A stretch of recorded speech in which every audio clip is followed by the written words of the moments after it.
as you build your business, it's important that you get a following, and it's important that you engage with your customers on a regular basis. And it's not always having to be with your products or even your product line or even your genre in which you're selling it. The importance, though, is just your constant being around, creating your brand, creating that trust with them. And the platforms in which people communicate are all different.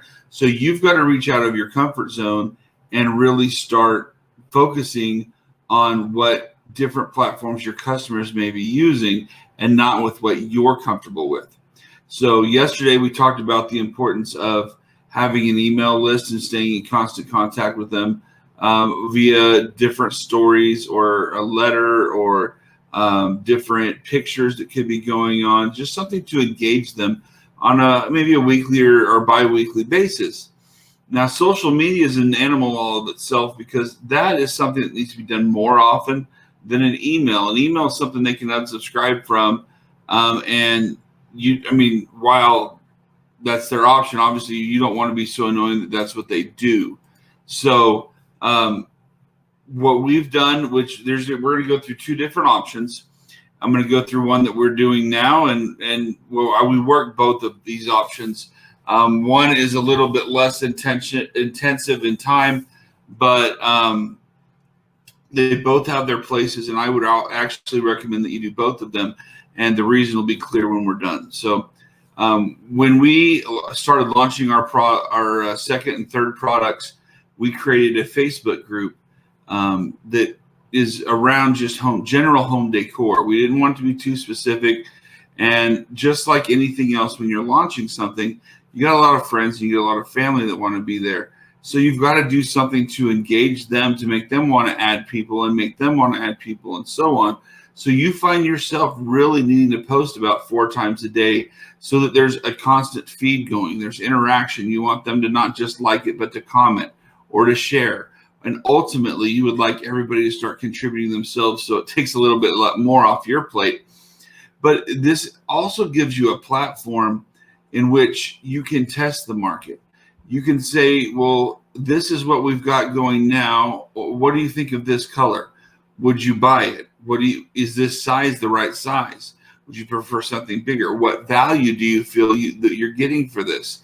And then, like, especially now, the biggest things on Amazon is that they're allowing everyone, not just people brand registered, to allow them to have videos with each of their products. So then you can test the videos and and see that, one, if you've made any mistakes, but two, how engaged they are, what emotions they feel after watching it. Would that encourage them to want to click and be honest with you on that? So you'd make 2 or 3 videos and ask them which one's their favorite and why. You can do polls on a regular basis. The occasional meme is always going to be a hit. But you're in building your own group page. In order for more people to want to come there, there's got to be content on a regular basis for them to want to be there. And that's going to fall on your shoulders.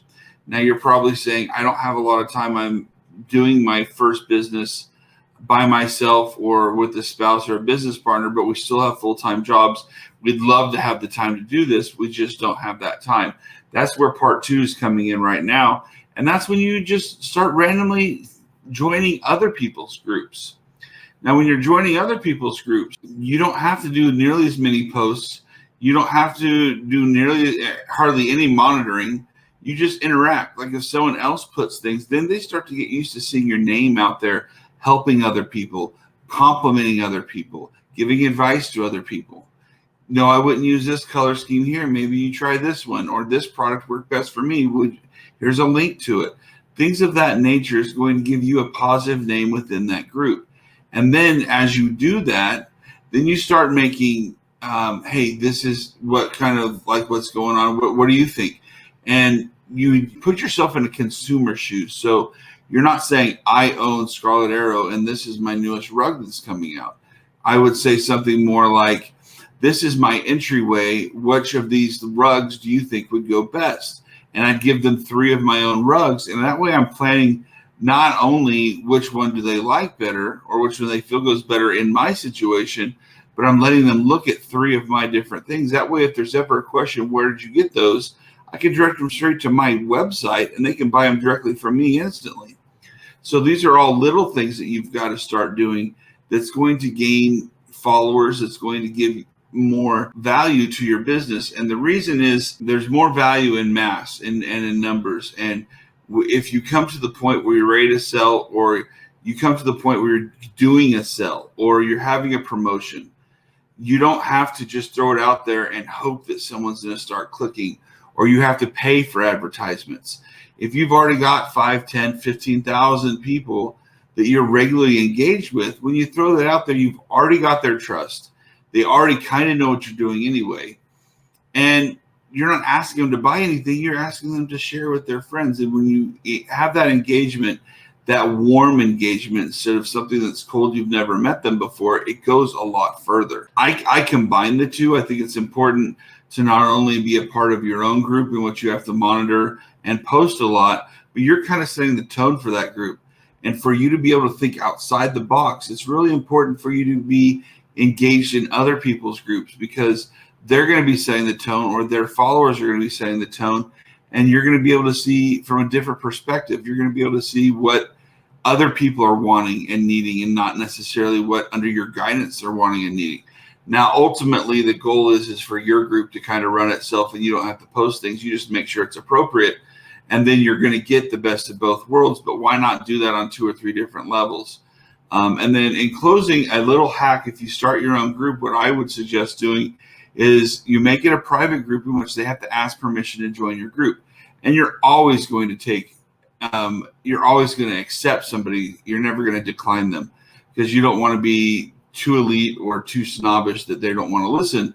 But in saying this, you want there to be a questionnaire. If you sell, let's say, anything in pets, like let's say a dog leash, how many dogs do you have? What are the names of your dogs? Things like that. But then you always have a question of what's your email address. Them giving you their email address automatically goes back to yesterday's part 1, where we're creating email lists, so we can send out coupons, so we can send out email blasts, giving them free advertisements for what you're doing. So I like to tie these two theories together. I like to make sure that they work for everybody. And it's not just about sales. It's not just about value. It's also about product research, market research. Throw polls out there every once in a while, but make it fun. Don't just make it about design or just about dogs. Make polls. If you're doing something regarding animals, then do some memes from some movies that have animals in them, or do a poll. What's the most famous dog that's ever been in a movie? I think most of us would go straight to Lassie, but there's a bunch of different age groups now. They're going to have different opinions on that. I don't know that my kids have even watched Lassie, which probably reflects poorly upon me as a parent. So take all these things for what they are, but realize that if you're not building value every day in your business, you're cheating yourself and you're cheating your business. So God loves you, so do I. Have yourselves a great Tuesday, and we'll talk to you guys later.